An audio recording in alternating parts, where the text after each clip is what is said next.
Dear friends, मैं एजुविजन पाठशाला से आप सबकी friend doctor Punita Soni class 10th board examinations के लिए कुछ बहुत इंपॉर्टेंट क्वेश्चंस आज असेंबल करके आप लोगों के लिए लेकर आई हूं, which will include physics, chemistry as well as biology questions for the science examination. तो बिना कोई देर किए हुए चलिए फटाफट से स्टार्ट कर देते हैं। फर्स्ट क्वेश्चन आज का chemistry chapter 1 chemical equations and reactions से। Let's read the question. Which of the following is not a combination reaction? तो बच्चों सबसे पहले याद करेंगे कॉम्बिनेशन रिएक्शन क्या होता है।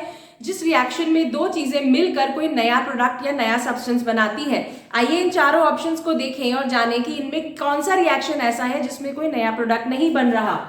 फर्स्ट रिएक्शन यदि आप देखें तो इसमें दो चीजें मिलकर एक नया प्रोडक्ट बना रही है, this is a combination reaction.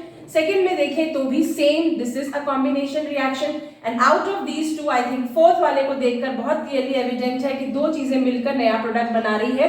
Again this is a combination reaction. We are left with the C option जिसमें सिर्फ एक ही रिएक्टेंट है एंड डिकम्पोज करने पर, हीट करने पर वो दो नई चीजें बना रही है।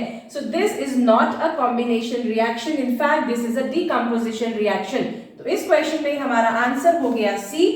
And this is how we understood कि कॉम्बिनेशन रिएक्शन और डिकम्पोजिशन रिएक्शंस में क्या फर्क है। Let's switch on to the next question. This is also from first chapter chemical reactions and equations. आप सब बच्चे oxidising agent, reducing agent, reduction, oxidation वाले कंसेप्ट में बहुत ज्यादा कंफ्यूज हो रहे हो। Let's do one question from that topic. You have been given an equation, copper oxide and hydrogen gives copper as well as water. आपको इन चारों में से करेक्ट ऑप्शन चूज करना है। यहाँ अगर हम ऑप्शंस को देखें तो हमें समझ आएगा कि हमें पता लगाना है कि कौन सी चीज रिड्यूस हो रही है, कौन सी चीज ऑक्सीडाइज हो रही है, ऑक्सीडाइजिंग एजेंट क्या है, रिड्यूसिंग एजेंट क्या है। आइए सबसे पहले आपकी जो स्केलेटल इक्वेशन दी गई है उस पर गौर फरमाइए, उसको ध्यान से देखिए। Copper oxide is losing oxygen, there is a loss of oxygen from copper oxide. और जब भी लॉस ऑफ ऑक्सीजन होता है तो that is called reduction, correct. ये तो हम सबको याद है ना।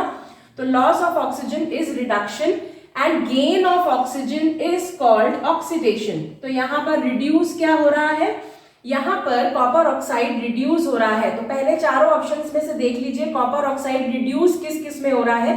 कॉपर ऑक्साइड रिड्यूस ए ऑप्शन में हो रहा है एंड नथिंग एल्स, और किसी में हो ही नहीं रहा है। अब हाइड्रोजन के कंसर्न में देखते हैं, हाइड्रोजन इज गेटिंग ऑक्सीडाइज। तो हाइड्रोजन किस में ऑक्सीडाइज हो रहा है, डी में हो रहा है। तो बहुत क्लियरली हमारा आंसर ए या डी में से आएगा। अब सेकेंड पार्ट पर देखिए कि ऑक्सीडाइजिंग एजेंट और रिड्यूसिंग एजेंट कौन सा है। तो बच्चों याद रखना है जो सब्सटेंस रिड्यूस हो रहा है that is called the oxidising agent. So CuO is the oxidising agent. किसमें ऑक्सीडाइजिंग एजेंट CuO दिखा रहा है, ए ऑप्शन में। CuO is getting reduced and it is the oxidizing agent because it is providing oxygen to the other substance और फिर वो oxygen gain कर रहा है। सो हमारा करेक्ट ऑप्शन इसमें ए है जिसमें कि reduction and oxidising agent copper oxide में हो रहा है। Let's switch on to the next question. इसमें ए, बी और सी को लेबल करना आता है। ए, व्हाट इज ए? ए बनाएगा हमारा फ्यूचर शूट। तो शूट बनाएगा तो A is plumule. Then B is cotyledon जो कि खाना प्रोवाइड करता है ग्रोइंग प्लांट को। एंड सी बनाएगा हमारा future root.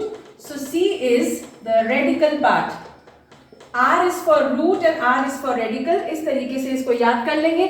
So A, B और C are plumule, cotyledons as well as radicles. Clear? Let's move on to the next question.